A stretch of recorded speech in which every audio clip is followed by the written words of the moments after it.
kinds ng rubber teeter. Merong large, may medium, at may small.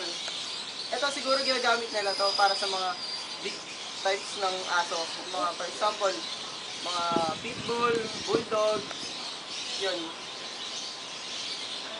Ito naman, mga accessories.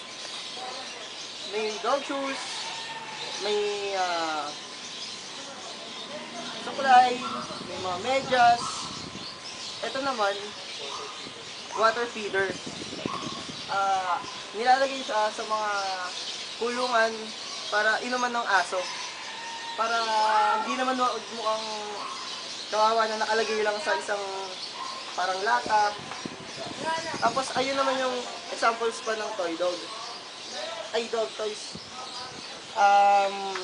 Yun yung ginagamit ng aso. Kunyari, maglalaro kayo, yun ang magandang gamitin, frisbee.